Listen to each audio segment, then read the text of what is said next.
गाव समाजनि सिङाव थानाय जोंनि माखासे सुबुंनो सिलाइ मेसिन राननानै होनाय जादों। बेखौ बिटिआर सरकारा हरनाय जादों आरो नेम बायदियै जोङो राननाय जादों। जायफ्रा बे सिलाइ मेसिनखौ बाहायनानै रांखान्थि भाबै जौगानायनि खामानि मावनो हायो बे व्यक्तिफोरनो दिनैहाय होनाय जादों। বিভিন্ন जाथि जनगोष्ठी बेवहाय दङ।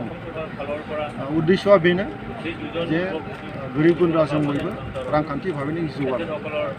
दा बिटिआर सरकाराबो सिलाइ मेसिन होनायनि गेजेरजों बे मानसिया जाहाथे दखान होनानै जानानै थांनानै थानो हायो। सोरबा एमब्रयडारि दखान होगोन, सोरबाया माने जि सुनो थाखाय दखान होगोन। टारगेटआ जाबाय मा बे मेसिनखौ बाहायनानै जाहाथे थांनानै थानायनि राहाखौ मोननाय जायो। बे राहाखौ बिटिआर सरकारा होनाय जादों आरो बेबायदिनो गोबां माखासे स्किमफोर दं। जेरै पिग मिशन फोसावनाय जादों। दिनै माने फार्मिं सेक्टराव दाउ अमा फिसिनायनि बाथ्राखौ जों बुंनाय जायो। सिस्टेमेटिक भाबै ओरैनोथ' फिखायो नंगौ, न'आव जोंनाव दाउ अमा दंखाजोबो, खिन्थु बेखौ कमार्शियेल लाइनाव जाहाथे एसे रांखान्थि भाबैनो लाभवान जायो बेखौ जों मोनसे साइन्टिफिक भाबै जोंनि माने रायजो राजाफोरखौ जों फोरोंनानै रांखान्थि जौगानायनि थाखाय मोनसे प्लेनिंखौ दिनै खालामबाय थानाय जादों।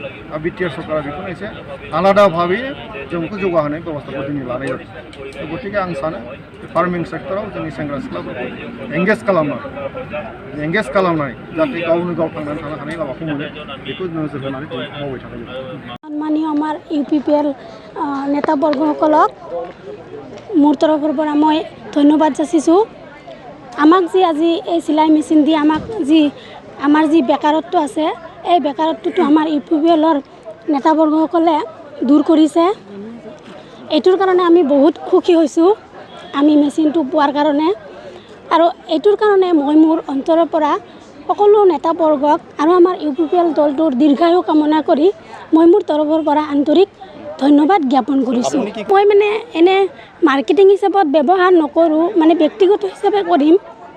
আৰু এইখিনিৰ পৰা আমাৰ যি অৰ্থনৈতিক যি আয় হ'ব সেইটোৰ কাৰণে মানে আমি ব্যৱহাৰ কৰিম।